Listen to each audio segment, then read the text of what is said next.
ದೇವರು ಯಾವತ್ತು ತನ್ನ ಸ್ವಂತ ಜನರನ್ನ ಶತ್ರುವಿನ ಕೈಗೆ ಒಪ್ಪಿಸಲ್ಲ.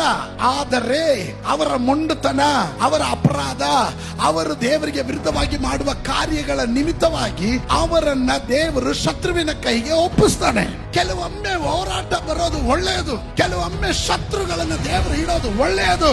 ನೀವು ಸ್ತೋತ್ರ ಹೇಳ್ತಾ ಇಲ್ಲ. ಯುದ್ಧಾಭ್ಯಾಸ ಇಲ್ಲದೆ ಇರುವವರಿಗೆ ಯುದ್ಧಾಭ್ಯಾಸವನ್ನ ಬರಮಾಡೋದಿಕ್ಕೆ ದೇವರೇ ಉಳಿಸುವ ಕೆಲ ಶತ್ರುಗಳನ್ನ ದೇವರೇ ಇಟ್ಟಿರ್ತಾನೆ. ನಿನ್ ಬಾಯಿಂದ ಸ್ತೋತ್ರ ಹೇಳಿಸೋದಿಕ್ಕೆ, ನಿನ್ನನ್ನು ಚೆನ್ನಾಗಿ ಪ್ರಾರ್ಥನೆ ಮಾಡಿಸೋದಿಕ್ಕೆ, ನಿನ್ ದೈವ ಭಯದಲ್ಲಿ ನಡೆಯೋದಿಕ್ಕೆ, ದೇವರ ವಾಕ್ಯದ ಪ್ರಮಾಣದಲ್ಲಿ ಜೀವಿಸೋದಿಕ್ಕೆ ನಿನಗೆ ವಿರುದ್ಧವಾಗಿ ದೇವರೇ ಶತ್ರುಗಳನ್ನ ಇಟ್ಟಿರ್ತಾನೆ.